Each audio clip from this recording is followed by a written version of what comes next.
Hello students, welcome to online classes of Bishop Academy. Students, today I am going to teach about class 10th biology chapter 1st, the life process, topic nutrition in humans.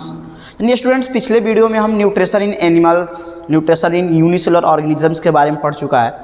आज हम लोग nutrition in humans के बारे में describe करने वाले हैं। Specially हम ह्यूमन के डाइजेस्टिव सिस्टम के बारे में डिस्क्राइब करने वाले हैं। न्यूट्रिशन इन ह्यूमंस देख सकते हैं students, nutrition in humans beings take place in the digestive systems. यानी ह्यूमंस के अंदर जो न्यूट्रिशन जो कंप्लीट होता है वो कहाँ होता है, उसके डाइजेस्टिव सिस्टम में कंप्लीट होता है स्टूडेंट। और डाइजेस्टिव सिस्टम में ह्यूमन के बहुत सारे ऑर्गन इन्वॉल्व होते हैं, जैसे कि it consist of the elementary canal. क्या होता है? एलिमेंट्री कैनाल होता है, और elementary canal and glands which produce enzymes which breaks down food into the smaller molecules. तो स्टूडेंट्स जो एलिमेंट्री कैनाल होता है डाइजेस्टिव सिस्टम में, और जो ग्लैंड्स होते हैं वो इस न्यूट्रिशन को डाइजेस्ट करने में इन्वॉल्व होते हैं। और एलिमेंट्री कैनाल में हमारे माउथ से लेकर के एनस तक के जो पार्ट्स आते हैं उसे हम कहते हैं एलिमेंट्री कैनाल। इसमें इंक्लूड होता है हमारा mouth, oesophagus, small intestine, stomach, large intestine, rectum, anus etcetera, ये सब इन्वॉल्व होते हैं हमारे एलिमेंट्री कैनाल में। स्टूडेंट्स जो डाइजेशन है वो माउथ से ही स्टार्ट हो जाता है, क्योंकि ह्यूमंस के माउथ में कार्बोहाइड्रेट या स्टार्च का डाइजेशन स्टार्ट हो जाता है, क्योंकि माउथ के अंदर पाया जाता है 3 पेयर ऑफ सैलिवरी ग्लैंड्स। क्या पाए जाते हैं? 3 पेयर ऑफ सैलिवरी ग्लैंड्स जो सलाइवा का सेक्रेशन करते हैं। सलाइवा में एक एंजाइम होता है सैलिवरी एमाइलेज, जिसे हम टाइलिन भी कहते हैं, और टाइलिन का सेक्रेशन होता है, और टाइलिन कार्बोहाइड्रेट और स्टार्च का डाइजेशन हमारे माउथ में ही कंप्लीट कर देता है। ऐसे स्टूडेंट्स कह सकते हैं कि जो डाइजेशन है वो हमारे माउथ से ही स्टार्ट हो जाता है। आगे देखते हैं students, the main organ of the digestive system are mouth, oesophagus, stomach, small intestine, large intestine and anus. तो ये पूरे के पूरे जो ऑर्गन्स हैं ये डाइजेस्टिव सिस्टम में मेन रोल निभाते हैं और ये इन्वॉल्व होते हैं, और इन्हें हम कहते हैं elementary canal. The main glands are salivary glands, gastric glands, liver, pancreas and intestinal glands. तो इस तरह से ग्लैंड्स भी इन्वॉल्व होते हैं स्टूडेंट्स। हमारे माउथ में होता है सैलिवरी ग्लैंड्स, हमारे स्टमक में gastric glands, liver, pancreas and intestinal glands भी इसमें इन्वॉल्व होते हैं, जो एंजाइम्स का सेक्रेशन करते हैं, और different enzymes different nutrient molecules को, फूड कंपोनेंट्स को डाइजेस्ट करने में हेल्प करते हैं। तो स्टूडेंट्स जिस तरह से देखा जाए, यहाँ पे एक फिगर है, ये देख सकते हैं आपका ये माउथ वाला एरिया है, यहाँ पे पाया जाता है आपका teeth, tongue and salivary glands.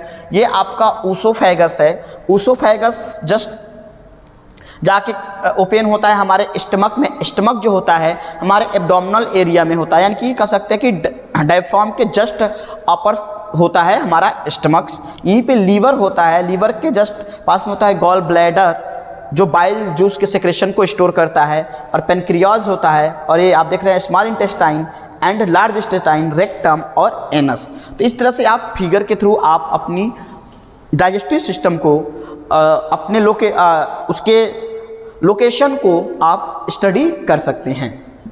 Next students, अब डाइजेशन स्टार्ट होता है हमारे माउथ से। तो the food is broken down into smaller particles by the teeth. यानी कि हमारे माउथ में जो टीथ होता है वो हमारे डाइजेशन में हेल्प कैसे करता है? जो कुछ भी हम खाते हैं उसको बाइटिंग करने की, कटिंग करने की, ग्रेडिंग करने की, ग्राइंडिंग करने की, ये सब काम करता है टीथ। क्योंकि टीथ हमारे माउथ में 4 टाइप्स ऑफ द टीथ पाए जाते हैं, कैनाइन्स, इंसीजर, मोलर, प्रीमोलर, इस तरह के टीथ हमारे माउथ में पाए जाते हैं, जिसका डिफरेंट फंक्शन होता है। और mix the saliva from the salivary glands. और सलाइवा को कौन मिक्स करता है? जो हमारा मस्कुलर ऑर्गन टंग होता है वो टेस्ट की जानकारी हमें बताता है। इसके अलावा फूड में सलाइवा को क्या करता है? मिक्स करता है, जिससे फूड मॉइस्ट हो और बॉल की तरह स्ट्रक्चर बन सके, जिससे हम आसानी से स्वेलिंग कर सकें। Saliva contain the enzyme salivary amylase, और सलाइवा में एक एंजाइम होता है सेलेवरी एमाइलेज जिसे हम टाइलिन कहते हैं, which converts starch into sugar, और वो क्या करता है हमारे माउथ में स्टार्च को शुगर में कन्वर्ट कर देता है जिसे हम आसानी से डाइजेस्ट कर लेते हैं। The food passes through the oesophagus, और उसके बाद जो अनडाइजेस्टेड जो फूड होता है यानी च्युइंग किया हुआ जो फूड होता है, जो फूड का स्वेल होता है, बॉल होता है, वो हमारे ऊसोफेगस यानी फूड पाइप के थ्रू कहाँ चला जाता है, इनटू द स्टमक। कहाँ जाता है, इनटू द स्टमक। और हमारे ऊसोफेगस में एक मूवमेंट होता है पेरिस्टाल्टिक मूवमेंट्स के थ्रू ये फूड हमारे बॉडी के अंदर हमारे एलिमेंट्री कैनाल में क्या होता है, डाउनवर्ड मूव करता रहता है। इन द स्टमक, अब स्टमक में क्या होता है, स्टमक में the gastric glands produce gastric juice, और जो गैस्ट्रिक ग्लैंड्स होते हैं वो गैस्ट्रिक जूस प्रोड्यूस करते हैं, which contain the enzymes pepsin, जिसमें क्या होता है, pepsin, hydrochloric acid and mucus. यानी कि देखिए गैस्ट्रिक जूसेस क्या क्या सिक्रेट करते हैं, कुछ एंजाइम सिक्रेट करते हैं, पेप्सिन सिक्रेट करते हैं। पेप्सिन जो होता है ये प्रोटीन के बड़े मॉलिक्यूल्स को, हैवी मॉलिक्यूल्स को थोड़ा छोटे मॉलिक्यूल्स में यानी कॉम्प्लेक्स मॉलिक्यूल्स को सिंपल में कन्वर्ट करने का काम करता है। हाइड्रोक्लोरिक एसिड फूड को एसिडिक बनाता है और बैक्टीरिया को किल्स करने का काम करता है।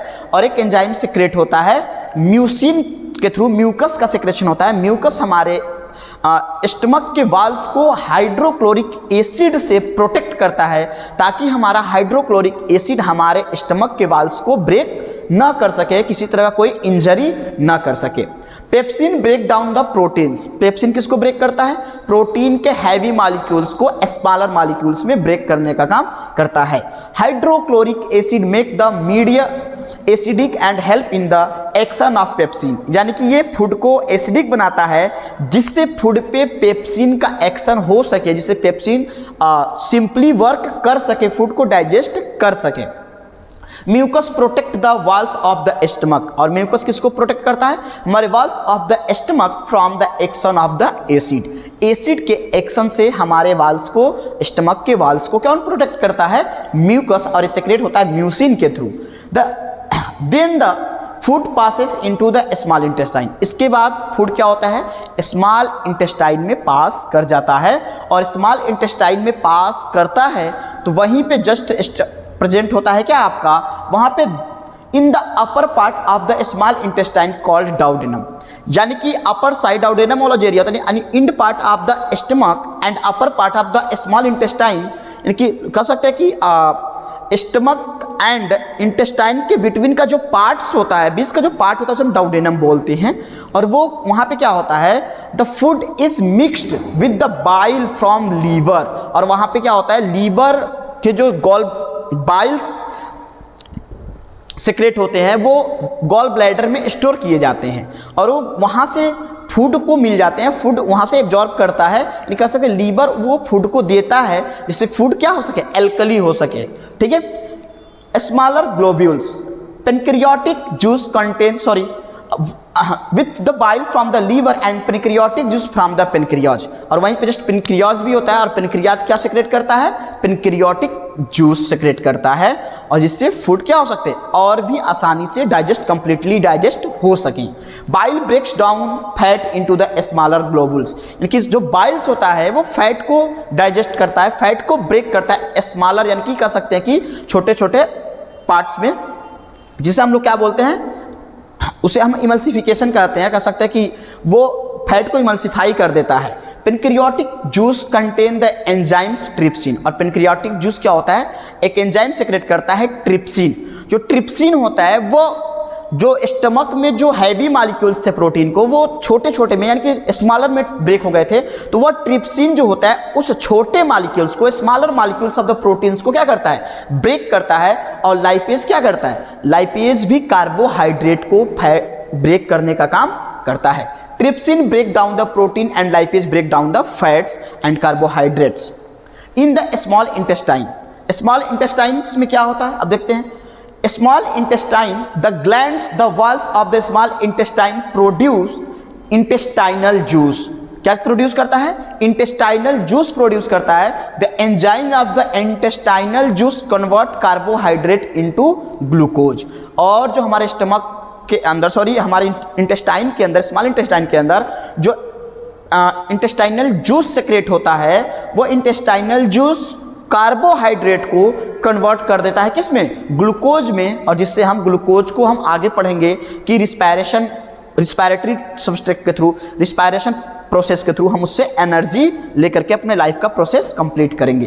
फैट इनटू फैटी एसिड, और किसमें, फैट और फैटी एसिड में भी ब्रेक कर देता है, and glycerol and protein into the amino acid, और ग्लिसरॉल में, फैट को ग्लिसरॉल में और फैटी एसिड में कन्वर्ट कर देता है, और प्रोटीन को एमिनो एसिड में स्मॉल इंटेस्टाइन से सेक्रेट होने वाले इंटेस्टाइनल जूस जो होते हैं, कार्बोहाइड्रेट को ग्लूकोज में, फैट को फैटी एसिड और ग्लिसरॉल में, एंड प्रोटीन को एमिनो एसिड में कंप्लीट कर देता है। यानी कह सकते हैं कि ये सारे जो फूड कंपोनेंट्स है, कार्बोहाइड्रेट, प्रोटीन एंड फैट, इसके लास्ट प्रोडक्ट में कन्वर्ट कर देता है। यानी कि ये प्रोटीन का लास्ट प्रोडक्ट होता है एमिनो एसिड, फैट का लास्ट प्रोडक्ट होता है ग्लिसरॉल एंड फैटी एसिड, और कार्बोहाइड्रेट का लास्ट प्रोडक्ट होता है ग्लूकोज। अब ये कंप्लीटली हमारे स्मॉल इंटेस्टाइन में सारे फूड कंपोनेंट्स डाइजेस्ट हो जाते हैं।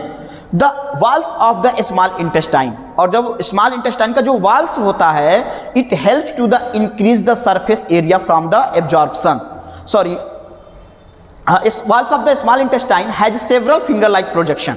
यानी कि देखा जाए स्मॉल इंटेस्टाइन की जो वाल्स होते हैं उसमें फिंगर लाइक एक प्रोजेक्शन पाया जाता है, जिसे हम कहते हैं वीली। क्या कहते हैं, वीली। और वीलिंग के पास क्या होता है, ब्लड वेसल्स होता है, वीली हैविंग ब्लड वेसल्स, और ब्लड वेसल्स मिलते ही क्या होता है कि it help to increase the surface area of the absorption, और इससे हमारे इंटेस्टाइन का, स्मॉल इंटेस्टाइन का जो सरफेस है वो क्या हो जाता है, पूरा का पूरा इंक्रीज हो जाता है, जिससे बीली के थ्रू आसानी से डाइजेस्ट हुए न्यूट्रिशन को हम एब्जॉर्ब कर सकें, डाइजेस्टेड फूड को हम एब्जॉर्ब कर सकें। The digested food is absorb by the blood, यानी डाइजेस्टेड फूड वीली के थ्रू एब्जॉर्ब किस में कर दिए जाते हैं, ब्लड में, ब्लड वेसल्स में, उसके बाद and transport to the all cell in the body, और कहाँ, और हमारे बॉडी सेल में क्या कर दिए जाते हैं, ट्रांसपोर्ट कर दिए जाते हैं। Then the undigested food pass into the large intestine. अब इसके बाद जो अनडाइजेस्टेड फूड बच गया होता है वो किस में पास करता है, लार्ज इंटेस्टाइन में पास करता है, और लार्ज इंटेस्टाइन में water is absorb and the water waste material is remove through the anus. यानी इस तरह से देखा जाए, और लार्ज इंटेस्टाइन में जो वाटर होता है उसका एब्जॉर्वेशन होता है, और उस वाटर को एब्जॉर्ब करके फिल्ट्रेशन के लिए भेज दिया जाता है किडनी को। और बाकी हम अब प्रोसेस पढ़ेंगे, किडनी का प्रोसेस आगे की वीडियो में पढ़ेंगे। उसके बाद जो वेस्ट मटेरियल्स होता है, जो हार्मफुल मटेरियल्स होता है, जो वेस्ट, वो हमारे बॉडी से एनस के थ्रू, यानी कि बॉडी के रेक्टम में स्टोर किया जाता है, रेक्टम के बाद उसके बाद एनस के थ्रू हमारे बॉडी से थ्रोन कर दिया जाता है फॉसेस के फॉर्म में, स्टूल के फॉर्म में। तो स्टूडेंट्स, ये रहा आपका टोटल ह्यूमन डाइजेस्टिव सिस्टम, और जिस भी इसमें कोई प्रॉब्लम है, कोई भी आपको कंफ्यूजन है, तो आप गूगल क्लासरूम के थ्रू कमेंट्स में आप पूछ सकते हैं। Thank you, have a nice day.